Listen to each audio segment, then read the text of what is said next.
Bonjour à toutes et bonjour à tous, bienvenue dans ce nouvel épisode du podcast In Shape to Grow, être en forme pour bien grandir et particulièrement grandir en tant qu'entrepreneur. En effet, la mission de ce podcast, c'est d'inspirer les coachs et entrepreneurs à mettre ou remettre leur santé au cœur même de leur business plan. Alors aujourd'hui, j'ai l'immense plaisir de vous présenter le parcours, la carrière, les projets de Philippe Doquier, qui est un coach d'entrepreneurs, qui travaille également dans le domaine de la fiduciaire et qui est également coach sportif. J'ai adoré et j'adhère à 100% au nouveau projet, au nouveau programme que Philippe propose aux entreprises à travers le mouvement. Découvrir les synergies dans une équipe, non pas à travers la théorie, mais à travers le mouvement. Vous allez littéralement être captivé par le message de Philippe, qui justement a des talents innés au niveau du coaching, et vous allez même pouvoir les ressentir à travers cette interview. Je vous souhaite une belle écoute et je vous invite à liker cette interview, à vous abonner à la chaîne sur YouTube et à vous reconnecter la semaine prochaine. Prenez soin de vous. Bonjour Philippe, comment vas-tu aujourd'hui? Bonjour David, ben, ça va très bien et ravi de pouvoir faire ce petit podcast avec toi. Bah oui, moi aussi, je suis ravi de pouvoir te revoir après plusieurs années. Surtout que tu as énormément de projets depuis qu'on s'est vu la dernière fois. On va pouvoir y revenir. Est-ce que tout d'abord, tu me permets de revenir sur certains événements de ta vie et de ta carrière? Bien sûr, Oui. allons-y.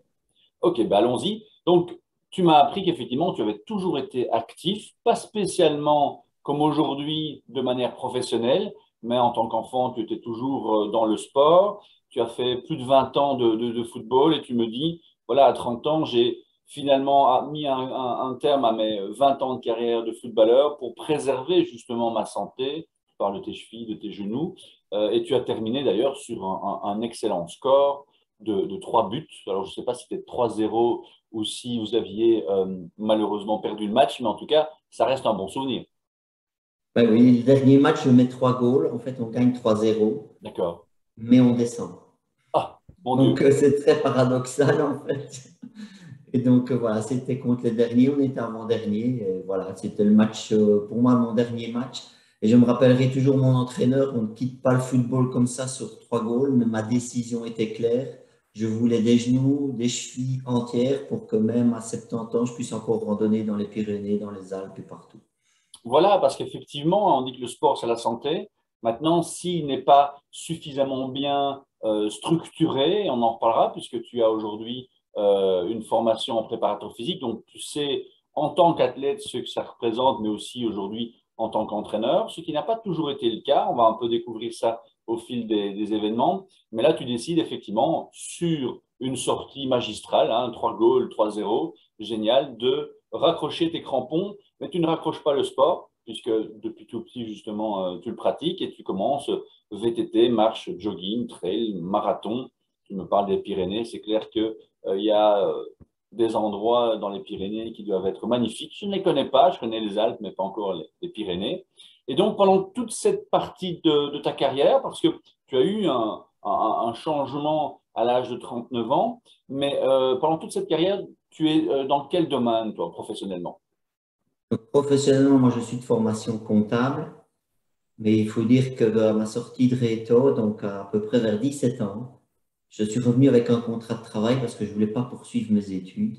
Et comme c'était les parents qui devaient décider, ben, finalement, j'ai fait 2 ans d'études et j'ai fait la comptabilité parce que ben, j'ai trouvé ça le cursus le plus simple et le plus facile à acquérir pour moi. Un D'accord. petit peu de fainéantise à l'école m'a poussé peut-être un peu dans cette voie-là, que j'ai très bien réussi, que je ne regrette pas et que j'ai pu faire pendant une vingtaine d'années en tant que comptable, contrôleur de gestion, directeur financier. Donc, j'ai bien évolué dans ma carrière et j'ai pu voir beaucoup de business et voir beaucoup de choses, que ce soit en local ou même en multinational.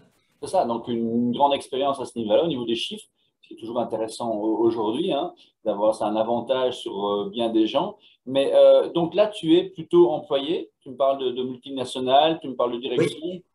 Voilà, je suis resté employé et donc moi, à 20 ans, j'avais deux rêves. Être indépendant, avoir ma boîte à moi et travailler dans le sport. D'accord. Et donc à 39 ans, j'ai passé le premier cap. J'ai créé ma société, je me suis mis indépendant en prenant des cours de coaching. Et donc j'ai coaché les dirigeants d'entreprise à jongler avec leurs chiffres. C'est ça. Donc, tu as pu petit à petit passer de cette expertise à tout niveau, au niveau des chiffres, vers le coaching. Donc, au départ, le coaching d'entrepreneur. Donc, on ne parle pas encore de coaching sportif à ce moment-là, mais tu réalises un premier rêve, c'est-à-dire devenir indépendant, ou en tout cas en parallèle peut-être au départ à ton premier statut. Mais en plus, ça te permet d'avoir plus de temps pour ton activité sportive à toi. Ah oui, paradoxalement, ben, on dit toujours l'indépendant, il travaille comme un sauvage, il est toujours en route. On peut faire beaucoup de choses, mais en fait, on maîtrise une chose, c'est son temps et ses plaisirs. Et donc, ça m'a permis de remonter mes heures de sport. J'ai à peu près fait x3 une fois que je me suis mis indépendant. Ben, au début, c'était facile parce que ben, le temps de se lancer, on a un peu moins de travail, ben, on arrive à mieux compenser. Et puis, quand le travail était complètement là, ben, je me suis fixé les limites que moi, je voulais me fixer pour pouvoir arriver à continuer à entretenir ma santé. Parce que pour moi, c'est important que l'équilibre physique, mental et émotionnel soit permanent. Et ça, parce que c'est extraordinaire, c'est ce que j'essaye personnellement de transmettre à la fois dans les formations que je propose, et c'est dans ce cadre-là qu'on s'est rencontrés, mais à la fois avec mes propres clients. Mais toi, tu as ça dès le départ, ou est-ce que tu as été inspiré autour de ta carrière? Est-ce que tu as vu des dirigeants s'effondrer ou des collègues parce qu'ils travaillaient trop? Ou comment ça t'est venu? Est-ce que c'est naturel chez toi de trouver cet équilibre entre les deux? En fait, les gens qui me connaissent bien disent Philippe, c'est le gars souriant du matin au soir. Et en fait, j'ai toujours eu transmis cette énergie. Je peux m'asseoir sur un banc dans un parc, la personne qui s'assied à côté de moi va commencer à se confier. D'accord. Et là, je me suis dit, tiens, mais pourquoi? Et puis, je n'avais pas du tout conscience de ça. Et un jour, ma femme m'a dit, tu m'entends, mais tu ne m'écoutes pas. Et à partir de ce moment-là, je me suis dit, ah ouais, la personne qui s'assied sur le banc, en fait, elle veut juste que je l'écoute. Et donc, je me suis mis dans cette posture de coach d'une manière tout à fait naturelle, en fait. C'est ce que j'ai toujours été. J'ai jamais géré mes équipes avec des évaluations, des objectifs, mais je les ai emmenés vers quelque chose. C'est ça. Et en fait, j'ai commencé à emmener mes clients vers là. Et en fait, je remarque que je transfère énormément d'énergie. Ok. Donc, c'est Parce un atout, une valeur que tu as naturelle. crois que c'est intrinsèque chez moi. Voilà, je vais dans un groupe, je vais prendre le cours où j'ai commencé dans le groupe de running où je suis. Ben voilà, je faisais les entraînements, l'entraîneur était là. 3 ans après, l'entraîneur a décidé d'arrêter. Et puis le groupe a dit, mais il nous faudrait quelqu'un d'autre. Et de manière unanime, ils ont tous dit, mais Philippe, tu ferais bien ça. Ah, Alors que je n'étais pas du tout encore formé à ce moment-là. c'est ça, c'est ça. Et donc, moi, comme je ne refuse jamais le leadership, ben, je l'ai pris. Et aujourd'hui, ben, ça fait 8 ans que je fais ça. Waouh, waouh. Et donc, tu es passé vraiment d'un travail de chiffres très cartésien à finalement, bah, bon, maintenant, quand tu dois gérer des équipes, fatalement, tu dois parler d'autre chose que des chiffres, hein, on est bien d'accord, mais à effectivement une carrière très différente. Donc, à 39 ans, tu deviens coach de dirigeant et à 47 ans, tu te lances un autre défi, c'est d'apprendre la natation, de te lancer dans le triathlon. Est-ce qu'à cette époque-là, rappelle-moi un petit peu au niveau de ta ligne de temps, tu es déjà formé au coaching sportif ou pas encore? Pas encore. Pas Donc, tu as, encore. En, en fait, ben, j'ai remarqué aussi avec les trails un petit peu la même chose qu'au football. C'est qu'à un moment donné, on a des articulations. Et que celles qui, en fait, font que notre corps, il fonctionne bien. Et donc, avec ces problèmes de genoux du foot qui sont revenus un petit peu avec le trail, surtout le trail en haute montagne, je me suis dit, si tu veux encore marcher sans canne et sans béquille plus tard, il faut changer, il faut alléger tout ça. Et j'ai un copain qui s'était mis au triathlon qui m'a dit, bah, viens essayer. On est là en septembre, je revenais du triathlon de Gérardmer, que tout le monde connaît ici dans la région. Et il me dit, bah, viens essayer avec moi. Et donc j'ai dit, bah, ok, je vais voir. Je vais m'entraîner un mois en natation, je vais voir ce que je peux faire et je déciderai dans un mois si je le fais avec toi. Et donc je me suis lancé comme ça, voilà, dans un an, je fais le triathlon XL de Gérardmer. Ok. 2 km dans l'eau, 95 en vélo avec 1800 mètres de dénivelé, et puis un semi-marathon ensuite. Et je me suis entraîné tout seul. J'ai essayé d'y arriver simplement pour le finir, C'est ça. et à la grande joie, on l'a fini exactement ensemble. On a passé la ligne d'arrivée Oh, ensemble avec moi. génial. Maintenant, tu es quand même, je vais être honnête avec toi, la première personne qui me dit d'alléger son programme physique et se mettre au triathlon, hein. En général, ce n'est pas vraiment un allègement, mais je te suis, hein, au niveau C'est articulaire. de l'allègement au niveau des genoux. Voilà, au niveau Parce articulaire, qu'en natation et en vélo, on n'est pas sur le sol, on n'a pas les chocs. Et franchement, je cours toujours 2 à 3 fois semaine. ouais, J'ai plus de problème de genoux aujourd'hui. top, c'est génial. C'est intéressant d'avoir un témoignage comme le tien. Parce qu'évidemment, pour les personnes qui ne sont pas dans le sport, se dire oui, je vais alléger mon programme physique, je vais faire du triathlon. Mais c'est parce que derrière, avant de faire du triathlon, tu avais sans doute un volume de kilomètres dans tes baskets qui était voilà, important et que là, tu as transféré de manière très subtile vers la natation et le vélo. Et donc, 3 ans plus tard, donc à l'âge de 50 ans, tu deviens préparateur physique. Ça, c'est le début de ta formation en tant que coach sportif? C'est ça. En fait, quand je me suis mis au triathlon et que j'ai pris beaucoup de plaisir et j'ai vraiment encore le virus aujourd'hui, je me suis rappelé mon rêve de 20 ans. Oui, tu es indépendant, mais tu n'es pas encore dans le sport. Et donc, je me suis dit, bon, pourquoi pas aller suivre une formation et on verra bien ce qu'on en fera. C'est pas du tout pour être préparateur physique et coacher des grands sportifs. Là. Qu'est-ce que je vais en faire? Et donc, j'ai été la suivre, simplement, juste pour me dire qu'est-ce que je vais en faire. Et j'ai appris énormément.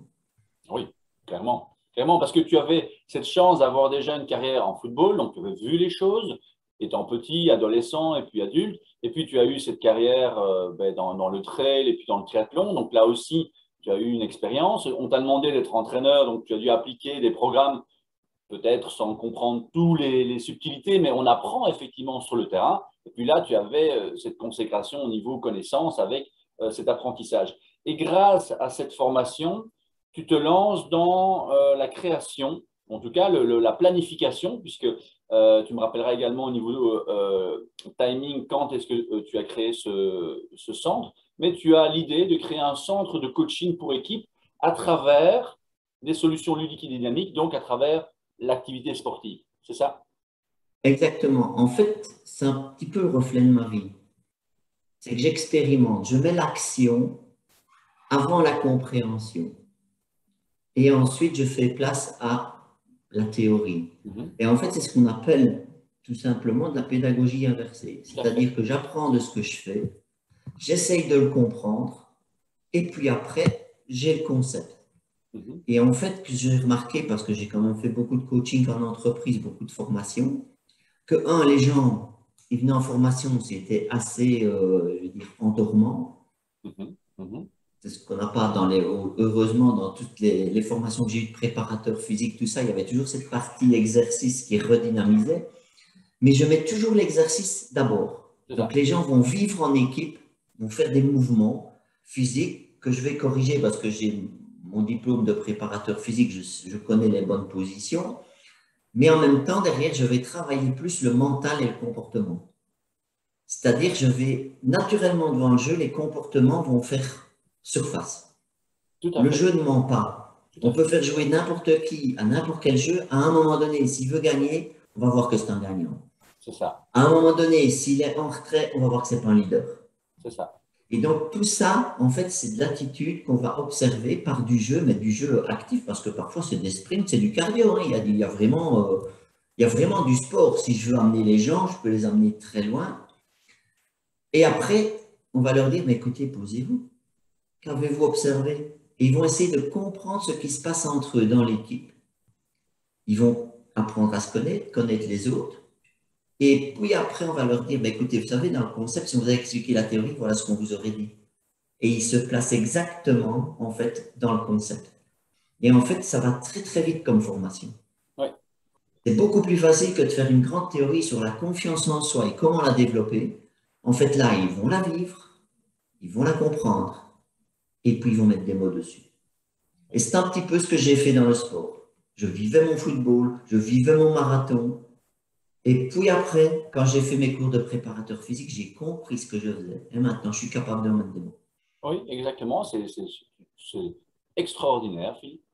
Je savais, on avait déjà discuté de certaines choses, mais effectivement, comme on le disait avant de débuter ce podcast, depuis que j'ai débuté les interviews, et l'objectif est vraiment de pouvoir inspirer chaque entrepreneur, chaque coach, de remettre sa santé justement au commun de son business plan. Et donc, toutes ces histoires, ben, il y en a certaines que je connais déjà. Et le fait de vous interviewer, de t'interviewer aujourd'hui, ça me réjouit de voir à quel point tous ces projets, effectivement, où la santé est remise de manière cohérente dans le vécu professionnel d'une personne est extraordinaire. Et ton projet, si je n'étais pas aussi loin, je serais tenté de pouvoir m'immerger une fois avec toi. Mais on ne sait jamais hein, ce que l'avenir peut nous réserver. Donc là maintenant, tu as ton centre à toi. Après finalement plusieurs années d'expérience, aussi bien professionnelle qu'au niveau personnel dans le sport, tu as réussi justement à réunir tes deux passions, le fait d'être indépendant et le sport, et tu as ouvert un centre d'entraînement qui est à toi et qui, comme tu viens de l'expliquer, utilise l'exercice physique pour analyser et comprendre les comportements au sein d'une équipe. Ce centre, tu l'as créé à quel moment exactement? Et ici, le centre, il vient d'ouvrir, en fait, ici, début septembre, il y a eu les premières prestations. Donc, on a été un peu ralenti par la période Covid. Oui. Je veux dire, ça nous a aussi donné plus de temps de bien mûrir le projet, de bien mûrir les services qu'on va offrir aussi aux entreprises. Et ça m'a tout à fait convaincu que la base du jeu, la base émotionnelle de ce que les gens se retrouvent est essentielle pour la santé. Le fait qu'ils comprennent leurs actions est essentiel pour leur mental et aller au bout des choses. Et dans l'action, ils se rendent compte de leurs limites et du cadre que chacun a pour sa personnalité. Tout le monde ne peut pas être un grand leader, mais un grand leader n'est rien non plus sans des bons exécutants et des bons suiveurs. Et Bien. donc, je pense qu'à un moment donné, on ne peut voir ça qu'en équipe. Avant, je faisais ça avec des tests de personnalité. Les gens étaient chez eux le soir, ils répondaient à 20 questions, et puis le lendemain, on leur disait, écoutez, voilà comment il faut fonctionner. Mm. Là, je suis toujours resté perplexe par rapport à tout ça. Mm. Et en faisant les cours de préparateur physique, en regardant, voici ton objectif, voilà comment tu vas y aller, tu vas prendre aussi des moments de récupération. En fait, quand on fait l'amalgame de ça, une équipe, elle fonctionne exactement comme une personne. Mm-hmm. Sauf que les forces d'une équipe doivent être toutes présentes. Et dans sa personne, on n'a pas toutes les forces. Tout à fait. C'est très intéressant ce que tu viens de dire parce que justement, par coïncidence, hier, j'écoutais un interview, une masterclass de Boris Cyrulnik. Je ne sais pas si tu as déjà entendu parler de Boris Cyrulnik. C'est une sommité au niveau psychologie, résilience. Et il disait que justement, on lui posait la question quels sont les ingrédients clés pour sortir de l'anxiété et développer sa résilience. Eh bien, tu viens de les citer. C'est-à-dire, un, se sentir en sécurité. Or, effectivement, tu le dis, les gens aiment discuter avec toi, donc tu encourages effectivement les gens à être à l'aise. Deux, mettre de la parole sur ce qu'ils ressentent. Tu les mets justement dans une situation et après, tu leur expliques, tu leur permets de comprendre et d'exprimer ce qu'ils ont vu. Et trois, le faire à travers l'activité physique, parce qu'en étant suffisamment fatigués, ils peuvent mieux dormir. Donc, c'est incroyable le concept que tu as finalement développé spontanément sur le terrain, qui réunit finalement les grandes études aujourd'hui sur la capacité de résilience. Et donc, tu m'as dit aussi, avant qu'on commence l'interview, que ces 18 derniers mois avaient été compliqués pour tout le monde hein, et que tu avais vu d'un côté ton projet mûrir, donc ça c'était positif, mais de l'autre, tous les dégâts un peu collatéraux de ces confinements. Tu me disais des gens qui n'osent plus sortir, des gens qui étaient vraiment dans l'anxiété, on vient d'en parler. Et toi, par contre, au niveau de ta fonction au niveau fiduciaire, tu as pris une autre attitude. Tu peux m'expliquer ou tu peux nous expliquer en quelques mots quelle a été ton attitude face à ces problématiques du télétravail, du stress. Dis-moi un peu comment tu as réagi, toi. Mais ici, donc, quand le confinement a réellement commencé, la mi-mars 2020 ou 2019, je ne sais même plus tellement. Voilà. Et comme bah, on a dit à tout le monde, allez, retournez à domicile, fini, confiné, tout ça, on ne peut plus se voir. On a suivi le mouvement parce qu'on ne savait pas trop ce qui se passait.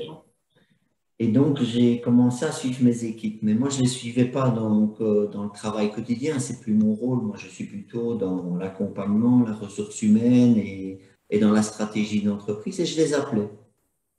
Et je me suis rendu compte tout de suite que l'isolement allait créer une fracture mentale de notre société. Et très vite que ces gens-là, s'ils restaient là, ils allaient tomber dans l'improductivité, dans la déprime, parce qu'ils étaient tout seuls, dans la crainte de sortir, et aussi dans le manque de ressourcement, parce qu'il n'y avait plus de loisirs.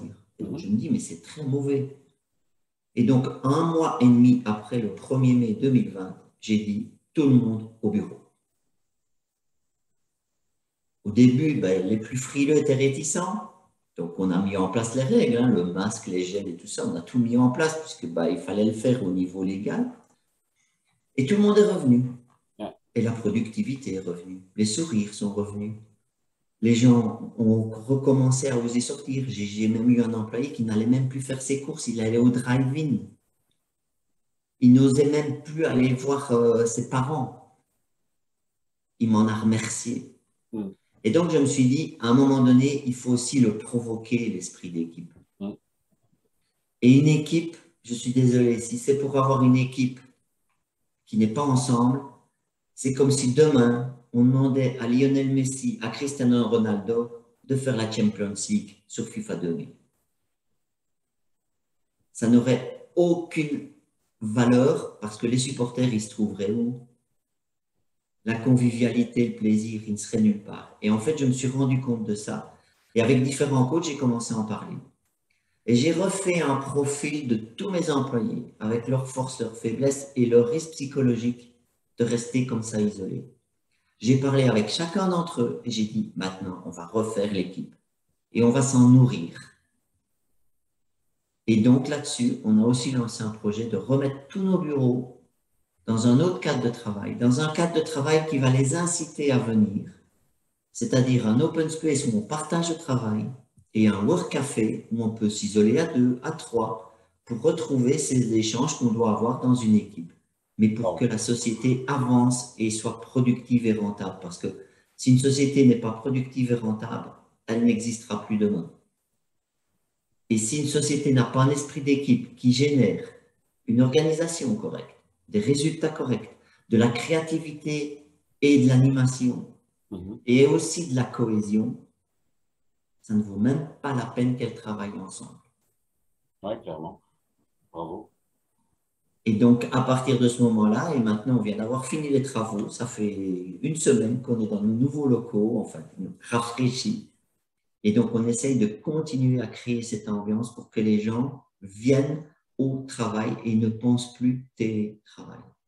Bien, ça me donne une idée, c'est que tu n'es peut-être pas, on n'en a pas spécialement discuté, mais il y a 2 ans, j'ai écrit un jeu de société sur la santé, un style Trivial Pursuit sur la santé. Bien, je vais t'en envoyer quelques exemplaires pour ton Work Café, comme ça, tes collaborateurs, tes employés pourront se questionner sur la santé autour d'un café. Ce sera un petit plus et je pense que ça pourrait être très, très intéressant. Merci, ça leur fera plaisir parce que aussi ils ont instauré d'eux-mêmes le jeu de société. En fait, à midi, ils vont jouer à un jeu de société tous ensemble. Ok, je t'enverrai ça avec grand, grand plaisir. Et donc, du coup, aujourd'hui, tu as ce centre, tu as toujours ta casquette également au niveau coaching dirigeant. On va passer à la deuxième partie de cette interview. Donc aujourd'hui, tu as réussi à joindre tes deux passions et tu m'as dit précédemment que tu arrives maintenant à transmettre ton vécu au service des autres. Pourrais-tu partager maintenant avec nous ce que toi tu fais au quotidien pour garder ce sourire à 53 ans? 53, oui. 53, hein. Au niveau des 4 grands domaines de la santé, hein, je parle avec mes clients, mes coachés, des 4 docteurs intérieurs. C'est une inspiration d'un de mes mentors, Paul Chek, qui lui a été inspiré d'Hippocrate. Hein. Tu connais Hippocrate qui disait que ton alimentation soit ta première médecine, mais on en parle moins. Hippocrate parlait également de l'importance du repos et du bonheur, ce qui va nous permettre de nous lever le matin. Paul Chek a rajouté docteur mouvement, puisque Hippocrate, il n'était pas sédentaire, et à mon avis, personne n'était sédentaire à l'époque. Mais aujourd'hui, il faut gérer ces 4 sphères. Alors, pourrais-tu me dire, toi, ce que tu fais? On va commencer par le plus facile, hein. Au niveau mouvement, à 53 ans, quel est un peu ton planning de la semaine au niveau sportif? Bah, si je prends une semaine, je vais dire normale, le lundi soir, c'est natation. Le mardi, ça va être du home trainer du vélo. Le mercredi, c'est coaching running. Le jeudi, c'est soit du home trainer, soit je retourne dans l'eau, où je me repose. Et le vendredi, vice-versa, ça dépend un petit peu les semaines. Le samedi, ben, ça va être aussi pas mal de sport. Et le dimanche matin aussi, pas mal de sport, c'est-à-dire 2 heures en général le samedi et le dimanche. Donc, c'est à peu près un rythme d'une 10 à 12 heures de sport, tout dépend en fonction de l'objectif où on en est. C'est du sport plaisir, en fait. C'est Parce que ça. c'est fait soit individuellement, soit avec des copains, mais il y a toujours la partie, quand je dois mettre mes godasses, qu'il pleuve, qu'il vente, qu'il grêle, c'est pas un problème. C'est pas un problème, c'est le Donc le plaisir. plaisir est là. Et donc, au travers des mouvements, ben, la journée, elle est rythmée, quoi. Elle Oui, est rythmée parce que ben, il faut inclure tout le reste. Et donc, là, c'est planifié. Je n'ai qu'un agenda visible de tous. Que ce soit pour mon sport, il n'y a pas que les sportifs qui le voient. Mes employés voient ce que je vais faire en sport. wow. Tout le monde, je suis d'une manière totale transparente sur ce que je fais. Et très souvent, on me dit, mais comment tu arrives à faire tout ça sur une semaine? Ben, Alors, tu c'est dois... juste la volonté, l'envie qui Oui, me c'est font ça. avancer parce que je suis peut-être un peu plus proactif, hyperactif que quelqu'un d'autre. Oui. J'ai peut-être ça dans le sang. Mais à un moment donné, ben, voilà, je le fais parce que une journée qui se passe bien, chez moi, c'est une journée où il y a beaucoup de choses. Oui. Et puis, en tant que préparateur physique, tu connais l'importance de la programmation, de la progressivité. Donc, fatalement, chacun peut se rendre compte qu'on ne se lève pas un matin et on fait comme ça 12 heures de sport par semaine si on ne l'a pas fait au départ. Mais voilà, en plus, ce qui est intéressant en étant transparent, c'est que s'il te pose des questions, tu peux justement entamer la conversation sur le sujet. Bien sûr. Et puis bon, tu parles de progressivité, tu veux inclure autant d'heures de sport dans sa semaine, fait aussi que du côté mental et émotionnel, je suis équilibré, pas seulement du niveau physique. Ça Tout veut à dire fait. si on n'a pas un environnement qui nous aide et qui nous pousse et qui est fier de ce qu'on fait, c'est pas la peine non plus. Tout Si à c'est fait. pour rentrer après le sport et se dire, oh, tu n'étais pas encore là la soirée par madame, ça ne sert à rien non plus. Non, Il faut que ça non. soit équilibré émotionnellement. Donc, ça veut dire qu'il y a des temps de récupération et de repos qui peuvent se faire aussi dans le mouvement. Oui. Et donc, justement, tu parles du repos. Qu'est-ce que toi, tu fais en dehors du sport qui peut être un moment de repos mental? Qu'est-ce que tu fais pour vraiment te ressourcer en dehors du sport? Quels sont tes secrets? Alors, le ressourcement principal, c'est m'occuper de ma petite femme. Et en fait, c'est faire quoi avec elle? C'est aller en vacances. Donc, après le triathlon de Gérardmer, on est parti une semaine, on était marcher. Mais bon, physiquement, ok, c'est vrai que je bouge, mais je veux dire, je ne serais pas m'asseoir dans un fauteuil et sur une plage. Mais on a été marcher, on a en commun la randonnée Ouais, et on a été faire 65 km de marche dans le Vercors avec 3000 mètres de dénivelé sur la semaine après Gérardmer, mais calmement. c'est Et ça. ça, c'est reposant, c'est relaxant. Le soir, on n'avait aucun stress, on retournait dans notre gîte calmement, on se faisait un petit truc à manger, on allait au restaurant, on bougeait. Et en fait, le calme, en fait, simplement le calme et se déconnecter de ce qui est notre routine. C'est ça. La déconnexion et trouver un rythme plus lent. Toujours dans le mouvement, là, bien entendu, mais plus lent. Beaucoup Génial. plus lent et en fait, ce qui est générateur de ressourcement, c'est une recharge de la batterie émotionnelle, simplement. Oui, clairement, c'est mesuré au niveau scientifique. Elle a parlé justement de se sentir en sécurité, de pouvoir être avec des amis au niveau du sport ou d'être bien au niveau de sa sphère de couple. Tout ça, ce sont des éléments qui sont très importants, effectivement. Voilà. Maintenant, il ne faut pas non plus que les gens pensent que, tiens, il est hyperactif, il bouge et tout ça, mais il ne se repose jamais. Je peux avoir des moments de fatigue extrême. Pourquoi? Parce que je suis toujours dans l'hyperactivité. Et ça, c'est savoir écouter son corps parce que justement en faisant du sport, on les ressent. Oui, tu Et sens donc, que c'est plus aussi efficace. bien sûr, on les ressent dans la performance et c'est savoir écouter ça plutôt que de se dire, ah, ça va passer, quoi. Ouais, ouais, c'est un peu Il ton faut savoir baromètre. écouter son corps. Ouais. Et donc ici, moi qui faisais beaucoup de problèmes de dos précédemment, dès que je sens les tensions dans le dos qui reviennent, on fait du sport plus calmement, plutôt que d'aller faire un grand jogging où on va taper bien des pieds et se faire encore plus mal, ou la position sur le vélo qui est désagréable, on va peut-être faire un peu plus de natation, du stretching, on va peut-être faire du renforcement du gainage qui demande moins d'efforts, je veux dire, au niveau cardio.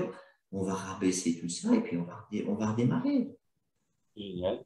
Et donc, on a docteur repos, on a docteur mouvement. Qu'est-ce que tu fais au niveau alimentaire? Est-ce que tu suis un équilibre alimentaire spécifique ou est-ce que, justement, c'est quelque chose sur lequel tu fais moins d'attention? Eh bien, justement, ça, c'est mon péché mignon, c'est que j'aime bien manger. C'est pas un péché mignon, hein, c'est très épicurien, hein. On est là pour avoir et profiter de ces plaisirs de la vie. Mais Voilà. Alors, la nutrition, je sais que j'ai beaucoup de choses à améliorer en nutrition. Déjà, les compléments alimentaires, je veux dire, c'est pas le goût que je préfère. Les barres sur le vélo, même en plein effort, je n'y arrive pas. Donc, il faut trouver d'autres artifices. Parfois, c'est meilleur une banane, du pain d'épices et, je ne sais pas, un wraps avec du jambon et du fromage, même en plein effort, ouais, c'est ça. plutôt que ce que je n'arrive pas à assimiler et que mon corps rejette, même chez Ouais, moi, et je pense que c'est aussi une partie mentale, j'aime pas tellement parce que je trouve que c'est pas de la nourriture. ouais, ouais, ouais, ouais. Et donc, j'ai un rejet mental qui s'est mis au niveau physique et donc je dois trouver des artifices toujours en course, différents, pour me nourrir.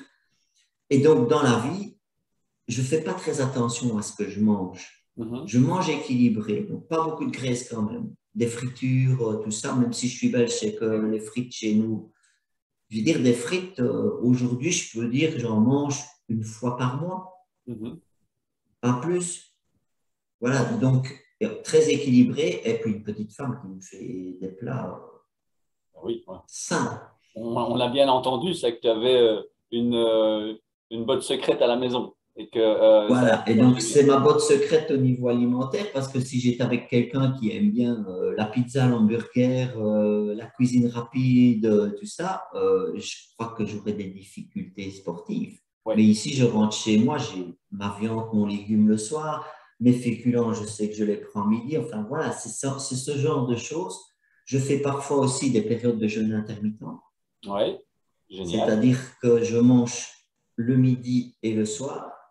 Et donc, à partir de 19 h, quand je mange, jusqu'au lendemain vers 11 h midi, je mange rien, je bois de l'eau et un café, C'est juste ça. pour tenir le coup. Et tu as commencé le jeûne intermittent il y a longtemps? Et à peu près 2 ans que je fais des 2 ans. périodes comme ça. D'accord. Ok, intéressant. On aura l'occasion d'ici quelques semaines dans le podcast de parler un peu plus spécifiquement justement les avantages du jeûne intermittent, qui est vraiment aujourd'hui un outil, je pense, intéressant pour l'entrepreneur. Parce que manger dans le stress ou trop manger ou ne pas laisser son système digestif au repos, c'est vraiment contre-productif. Mais des périodes de stress, j'en ai connu justement dans ces 18 mois. Bien sûr. La forme physique, le poids et tout ça sont pas bons en fait. Donc le stress est pour moi générateur d'un déséquilibre aussi Ouais. alimentaire. Ouais. On a envie, on va se lever après avoir mangé, on va se lever, on aura faim, mais c'est juste le stress de sa journée, en fait. Oui, tout à fait. Et ça s'est vu, hein, les pourcentages. J'avais lu des articles en Europe. Ce sont les Espagnols qui ont pris le plus de poids sur le confinement, jusqu'à 6 kilos. Mais aux États-Unis, c'est entre 11 et 15 kilos en moyenne de prise de poids sur justement ces périodes de confinement parce qu'on s'ennuie, on stresse, on mange, on compense. Et donc là, effectivement, comme tu le dis, il faut trouver son équilibre, son rythme, ses artifices pour pouvoir justement maintenir un plaisir, hein, parce qu'effectivement, contrairement à ce que beaucoup de personnes pensent, le sport pour la santé, ça ne doit pas être uniquement la course à pied pendant des heures et des heures et des heures. Il y a plein de moyens de pouvoir faire bouger son corps et c'est ce que tu fais certainement dans le centre. Au niveau alimentaire aussi, il ne faut pas devenir mangeur de salade matin, midi, soir pour avoir un équilibre. Et donc ça, c'est effectivement ce que je recommande aux entrepreneurs, c'est de trouver quelqu'un ou de trouver un moyen de pouvoir équilibrer toutes ces sphères et de l'intégrer dans le business plan. Parce qu'on a un business plan pour l'entreprise.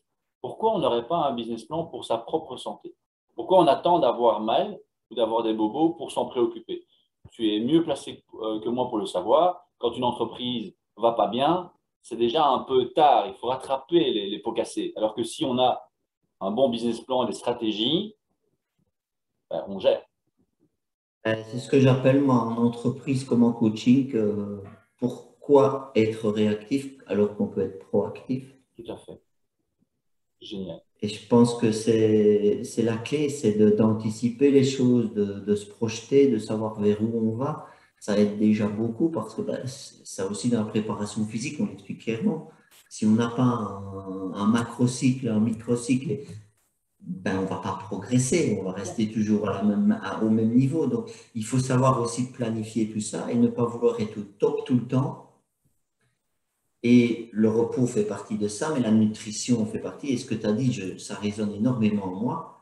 En fait, la nutrition de personnes stressées, et surtout de ces gens en confinement, c'est qu'ils étaient en recherche d'un plaisir, parce que sans plaisir, on ne recherche pas notre batterie émotionnelle, donc on se vide. Et les gens ont pensé le trouver aussi dans la nourriture et les web apéros et tout ça. Ouais. C'est très mauvais globalement. Oui, c'est mauvais, mais c'est mieux qu'aucune compensation. Exactement. Donc voilà. Et cette recherche du plaisir, elle va être permanente. Et il faut la faire de manière permanente. Et on doit avoir le plaisir partout. C'est pour ça que j'ai intégré le jeu dans mes activités. C'est que mes activités, moi, quand je suis une journée au centre, je suis fatigué mentalement, mais émotionnellement, je suis boosté. Et physiquement, le soir, j'arrive encore à faire du sport. Mais mentalement, ça vide parce qu'on est très attentif aux attitudes, aux comportements. Voilà. Mais on va la recharger parce qu'on va se concentrer sur le physique et sur l'émotionnel. Et l'émotionnel, ça peut être simplement, on rentre le soir, on fait un jeu de société, hein. On joue aux cartes. Hein. Oui, clairement, clairement. On est vraiment sur la même longueur d'onde. Et je suis vraiment très, très heureux de t'avoir aujourd'hui dans ce podcast, Philippe, parce que tu arrives à imager sur le terrain, en tout cas avec ton expertise, exactement ce que j'essaie de faire transposer à travers ce podcast. Et donc, le dernier docteur, bon, on l'a compris, hein, docteur Bonheur, qu'est-ce qui te permet de te lever le matin et d'être aussi, bon, tu l'as dit, c'est naturel chez toi hein, d'avoir le suivi du matin au soir. Il y a bien des moments où c'est peut-être un peu plus difficile, tu l'as dit, tu as traversé des périodes de stress. Donc, qu'est-ce qui… je vais te poser deux questions. La première, c'est que fais-tu au quotidien ou qu'est-ce qui fait au quotidien qui nourrit ce docteur Bonheur, hein, cette fibre? Tu as parlé de tes passions, donc on a déjà une partie de la réponse. Et après, et ça, ce sera la troisième partie de cette interview, qu'est-ce que tu pourrais conseiller aux entrepreneurs qui ont une baisse de motivation, qui ont un stress, qui ont une anxiété par rapport à leur entreprise, leur activité? Comment toi tu fais pour gérer ce genre de situation et qu'est-ce que tu pourrais conseiller? Être égoïste. C'est-à-dire penser à soi, Ça, mais c'est pas pour la… égocentrique. Ouais. Mais pas égocentrique. C'est être égoïste pour soi-même. Ouais. En fait, c'est se dire tous les matins, wow, dans ma journée, il y a quand même plein de belles choses qui vont se passer. Et oui, il y aura des difficultés, mais je veux dire, tout le monde a ses difficultés. Donc, c'est se concentrer sur ce qui va bien se passer en se levant et se coucher en pensant à ce qui s'est bien passé. Et je crois que ça, c'est une grande force que j'ai et que j'ai appris dans mes cours de coaching. Ouais. Endors-toi avec le meilleur souvenir de ta journée. Ouais. Ce serait le conseil que tu pourrais donner aujourd'hui aux entrepreneurs qui ont un peu plus de difficultés ou c'est plutôt ce que tu fais au quotidien?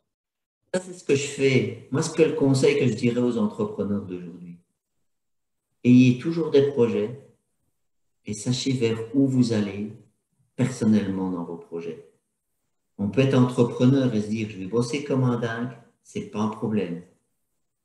Si ça nous plaît et si c'est notre envie. Ce n'est que par le plaisir qu'on respecte ses engagements. C'est ça. Mais toi, tu es coach de dirigeants, donc fatalement, tu as probablement énormément de dirigeants qui se trouvent dans une impasse. Et donc, imaginons un entrepreneur, après ces 18 mois, il est fatigué, il est stressé, il a l'impression que tout s'écroule. C'est quoi que tu pourrais lui recommander? C'est de se dire, OK, éventuellement, on voit des opportunités que tu n'as jamais tentées ou fais-toi conseiller, parce que clairement, hein, on ne peut pas y arriver seul. Je dis souvent, la vie, c'est un sport individuel que l'on pratique en équipe, puisque le matin, il faut se lever, il n'y a personne qui te tire du lit. Mais de la journée, tu as besoin d'une équipe pour progresser. Bien sûr, donc ça veut dire, c'est donner de la cohérence. Qu'est-ce que je pense réellement de mon entreprise? Qu'est-ce que je veux en faire? Mm. Moi, j'ai un bureau comptable. Avant, c'était un bureau comptable classique. Mm. Ben, j'ai dit, mais ce bureau comptable, je ne veux pas que ça soit un bureau classique parce que j'ai besoin d'innovation, j'ai besoin de créativité. Tous nos clients disent aujourd'hui, quand on vient chez vous, on n'a pas l'impression de venir chez un comptable. Rien que cette phrase me suffit pour avancer. Parce que je veux créer un monde différent, un monde où il y a même du plaisir dans les chiffres. Ce n'est pas cartésien. Les chiffres ne deviennent plus même cartésiens, ils deviennent relationnels. Waouh! Dans le monde du coaching, c'est quand les gens ils viennent, après une formation, il y a une chose que j'ai appris dans mes cours, c'est je fais un tour de table et je dis aux personnes, ne me donnez qu'un mot sur la formation. Ah bon, ouais. Je note tous ces mots et ça me suffit. Ouais. Parce que tous les mots qu'ils vont vous dire, c'est à 100% quasiment des noms positifs. Et ce que j'ai aussi appris à faire en équipe, c'est de concentrer les gens non pas à développer leurs faiblesses, mais à utiliser leurs forces. On perd beaucoup moins d'énergie à développer ses talents qu'à essayer de combler ses défauts. Okay. Et en même temps, je leur dis, et vos défauts, vous n'en avez aucun. Et je mets toujours mes étudiants, quand je commence au challenge, de me donner un défaut. Et je le traduis en force. Tous les défauts. Et je les mets dans une situation où ce défaut est une force. Et donc, c'est être hyper positif, en fait. C'est voir les choses de manière positive et savoir de manière cohérente où on va. C'est ça, de manière positive, mais sans se voiler la face. On ne va pas dire je vais bien, tout va bien. C'est de se dire, OK, ça c'est un défaut, mais comment je peux le transformer? Je vais bien, tout va bien, je suis positif. Il y a des gens qui vont dire c'est un défaut. Ouais, ça va, tu te voiles la face, il y a quelque chose de caché derrière. Ouais. Oui, et quand je dis on va bien, tout va bien, je passe de l'énergie à la personne qui est en face. Oui. Et si toi, tu es en face, toi, dirigeant, qui vient de me dire que tu es toujours positif, c'est qu'il y a quelque chose qui ne va pas bien derrière. Pourquoi est-ce que tu continues à m'appeler pour te donner de l'énergie? Parce que tu cherches souvent en l'autre ce que tu lui reproches. Oui, oui, tout à fait. On est bien C'est d'accord. du cadran d'Hoffmann. Et donc, quelque part, il faut pousser les gens à dire ce qu'ils aiment chez l'autre. Et qu'est-ce qu'on aime chez l'autre? Ben, c'est les forces qu'on perçoit. Et donc, il faut sortir maintenant de la perception des forces de l'autre, se concentrer sur les siennes et les mettre en accord avec son équipe. Et c'est très, très simple à faire, en fait. Et dans les jeux, les scénarios que je fais, les gens apprennent ça. C'est ça. Oui, il faut l'apprendre. C'est ça, c'est simple. Et accepter qu'on a une autre force que son collègue. Et que dans certains cas, ma force, elle est plus puissante que la sienne. Ouais. Et où est-ce que je vais voir que la sienne n'est pas forte, c'est qu'il va s'épuiser, il va stresser, il va venir en déprime, parce qu'il s'épuise en fait. Ça. Et donc, moi, je dois être capable de pouvoir les percevoir et de pouvoir y répondre avec les mots. Et c'est ce qu'on apprend dans les jeux, en fait. Okay. Et c'est ce qu'on apprend depuis qu'on est petit. Hein. Oui, clairement, clairement. Eh bien, écoute, Philippe, j'étais très content de t'avoir aujourd'hui dans cette interview. Comme à chaque fois, j'en apprends de nouvelles sur même les gens que je connais un petit peu, hein, puisqu'on s'est croisés quelques fois lors de formation. Je savais qu'on se reverrait un jour, je ne savais pas dans quel contexte, mais là, ça me fait bien plaisir de le faire dans ce contexte-ci. Maintenant, si on a accroché avec ton message, où est-ce qu'on peut trouver tes contacts, voir ce que tu fais et dans quelle région travailles-tu?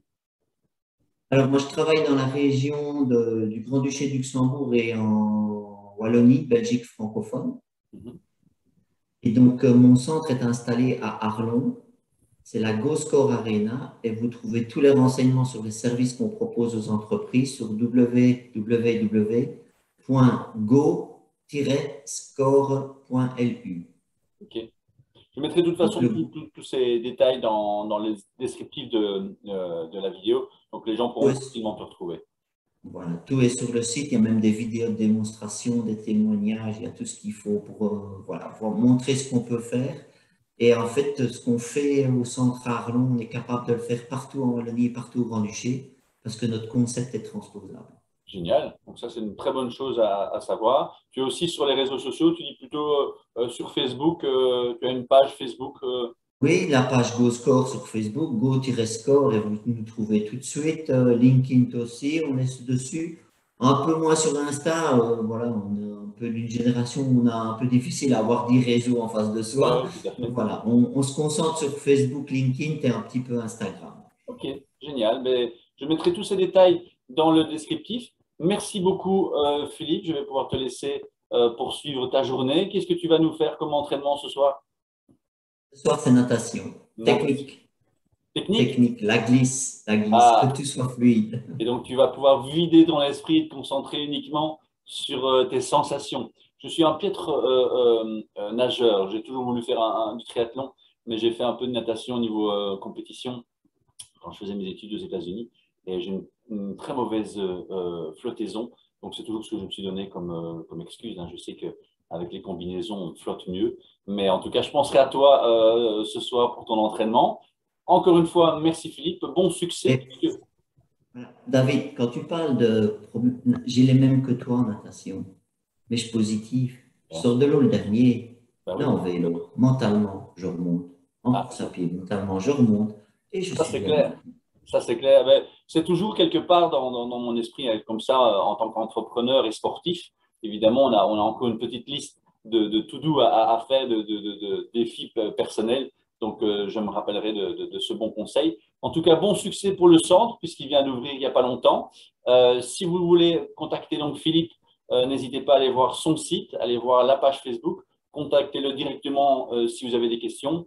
Cette interview sera également en tout cas communiquer sur LinkedIn. Donc, vous avez 3 réseaux pour le contacter. Je vous donne rendez-vous la semaine prochaine pour un nouvel interview. D'ici là, prenez soin de vous et à très bientôt, Philippe. Merci beaucoup, David.